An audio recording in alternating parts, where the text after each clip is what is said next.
Hello guys, कैसे हैं? मैं उम्मीद करता हूँ आप लोग सुरक्षित हैं। चलिए आज के इस वीडियो में हम लोग बात करेंगे, है ना, आज का जो तीसरा जो क्वार्टर है, इस तीसरे क्वार्टर पर हम लोग बात करेंगे। तब तक जो भी हमारे इस वीडियो को देख रहे हैं उनसे अनुरोध है, रिक्वेस्ट है कि हमारे इस चैनल को सब्सक्राइब करें, हमारे इस वीडियो को अधिक से अधिक शेयर करें, लाइक करें और कमेंट करना ना भूलें।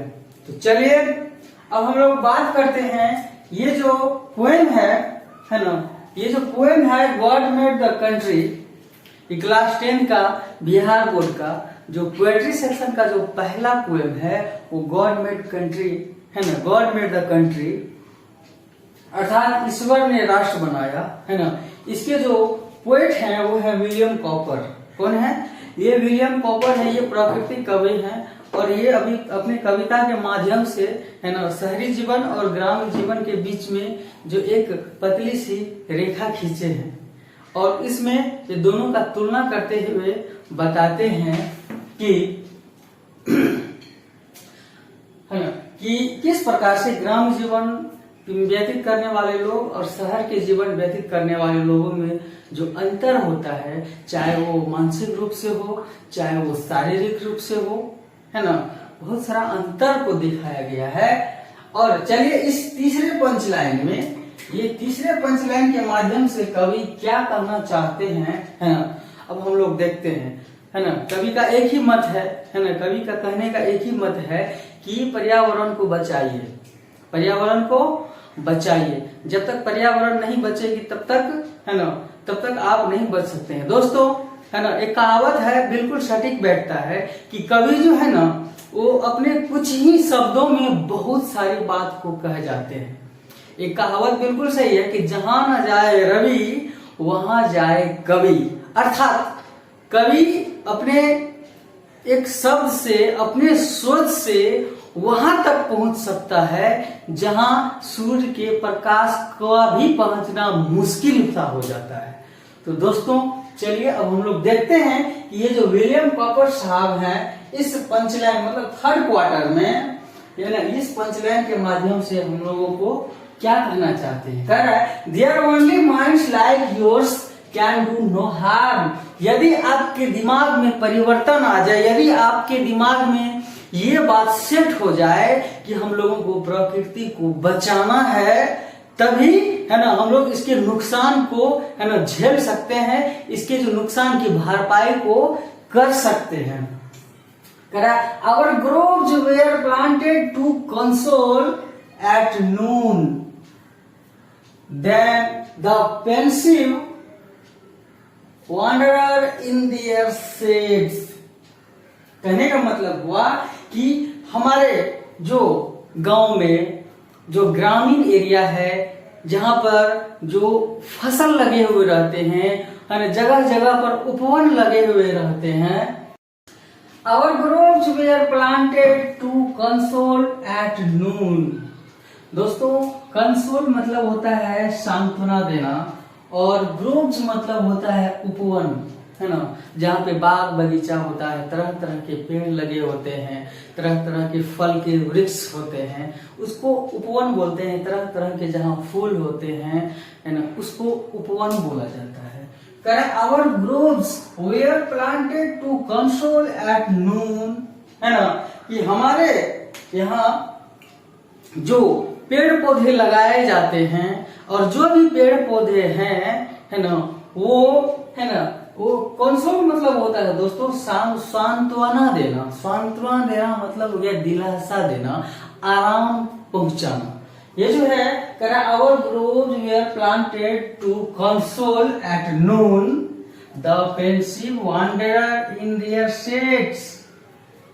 पेंसिव मतलब होता है दुखी, उदास, और वांडरर मतलब होता है भटकने वाला, घुमक्कर, जो रास्ते में चलने वाले जो बटोही होते हैं दोस्तों, उनके बारे में कहते हैं कि ये हमारे, है ना, आसपास में जो पेड़ लगे होते हैं ये मात्र ऑक्सीजन ही तो नहीं देते हैं, हमारे पर्यावरण को मात्र स्वच्छता नहीं प्रदान करते हैं, बल्कि इसके अलावा जो शहर से या गांव के तरफ एक शहर से दूसरे शहर तक के लिए चलने वाले जो बटोही होते हैं, रास्ता में चलने वाले जो लोग होते हैं, बेचारे चलते चलते जब धूप से परेशान हो जाते हैं, इस धूप के मौसम के मार से जब वो परेशान हो जाते हैं, तब वो उदास होकर के, भूखे प्यासे हो जाते हैं, तब वो उदास होकर के वृक्ष की छाया में बैठ जाते हैं। दोस्तों, वृक्ष जो पेड़ है ना, ये नेचर है ना, सिर्फ है ना, नेचर का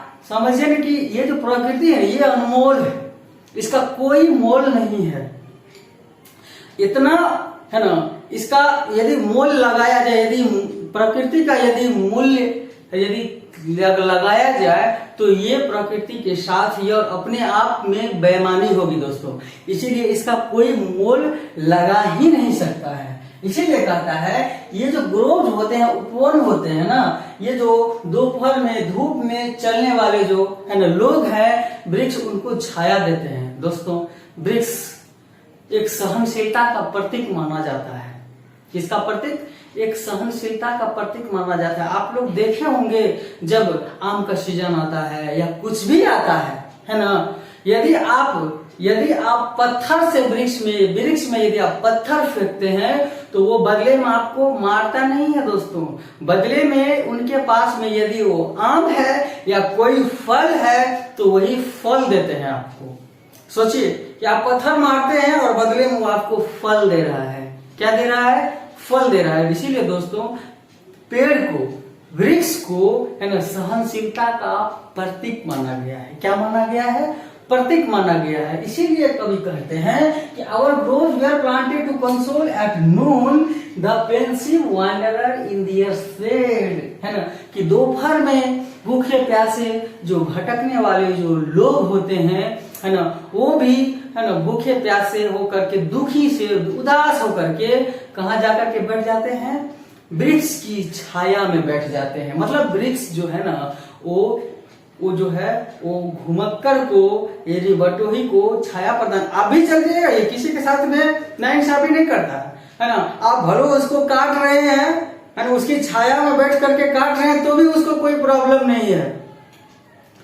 लेकिन प्रॉब्लम दोस्त अपने लिए आप तैयार कर रहे हैं। आप उसकी छाया में बैठे हुए हैं और उसी के डाली को काट रहे हैं। सोचिए आप कितना अपमान कर रहे हैं प्रकृति का।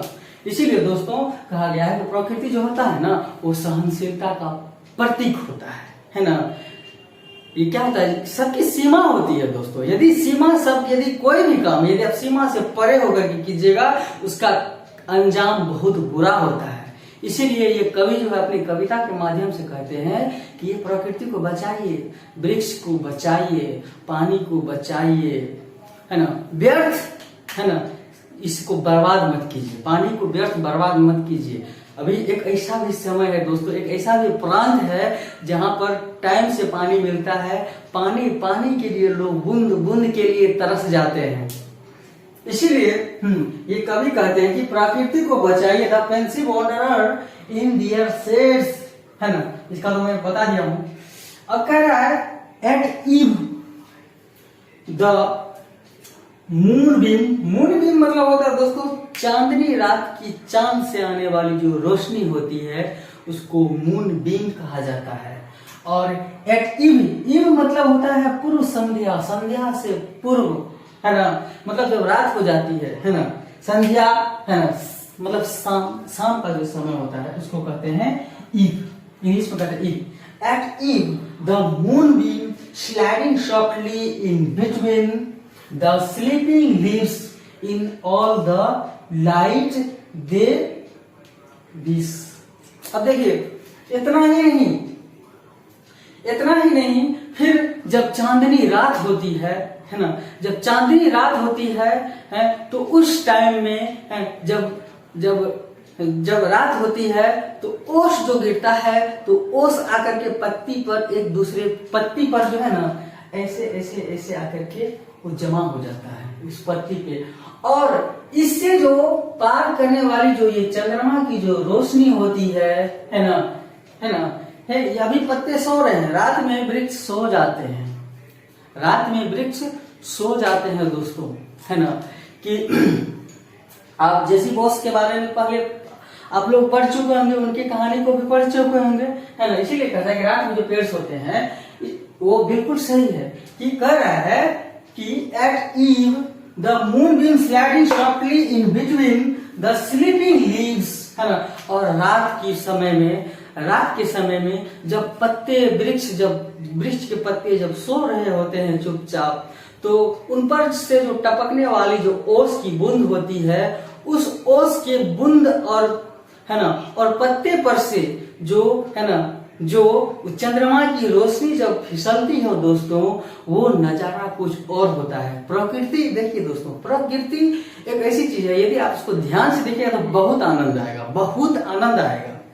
इसीलिए कभी जो है ना वो मून लाइट की, है ना, चंद्रमा की रोशनी जब उस ओस की बूंद वाली पत्ते से जब पड़ के निकलती है, तब जो वो पत्ते जो चमकते हैं, वो ओस की बूंद जो चमकती है प्रकाश की अपवर्तन के कारण, परावर्तन नहीं, अपवर्तन के कारण जब वो चमकती है, तब का दृश्य कुछ और ही होता है दोस्तों।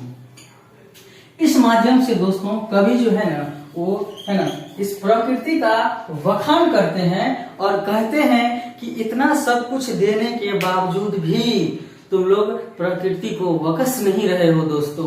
वृक्ष को बचाइए, अपने प्रकृति को बचाइए। और फिर कवि कहते हैं इतना के बावजूद भी, है ना, कि यदि आप सोचिए ना कि कितने आश्चर्य की बात है कि पेड़ पौधे जो है सहनशीलता का प्रतीक होता है। यदि आप उसमें पत्थर मारते हैं तो बदले में यदि उसको कुछ नहीं होता है, यदि फल नहीं है उनके पास में, तो एकदम चुपचाप खड़ा रहता है। ऐसा है कि आपको एक लपड़ पीछे से लगा देता है? नहीं लगाता है। इसीलिए दोस्तों इसके बावजूद भी, और जो सिर्फ ऑक्सीजन ही देना वृक्ष का काम नहीं होता है। अब जो वृक्ष जो है, सिर्फ ऑक्सीजन ही नहीं देता है, वो फल भी देता है बदले में। यदि आप उसके छाया में बैठ करके उसको काटते भी हैं, फिर भी वो इतना अपना सहनशीलता का जो प्रतीक है, अपनी सहनशीलता को बनाए रखता है दोस्तों। और इसकी जो सुंदरता है, इसकी सुंदरता को बखान करते हुए प्रकृति जो कवि हैं वो कहते हैं कि अभी भी समय है दोस्तों, अभी भी समय है कि प्रकृति को बचाइए, वरना एक ऐसा समय आएगा जो जीना मुश्किल पड़ जाएगा। इसीलिए प्रकृति से पंगा नहीं लेना चाहिए। तब तक के लिए धन्यवाद। और जो भी दोस्तों हमारे इस चैनल पे नए हैं, उनसे रिक्वेस्ट है हमारे इस वीडियो को अधिक से अधिक शेयर करें, हमारे इस चैनल को सब्सक्राइब करें और लाइक और कमेंट करना न भूलें। और अगले ही वीडियो में फिर मैं इसका जो चौथा क्वार्टर है मैं बताने जा रहा हूँ।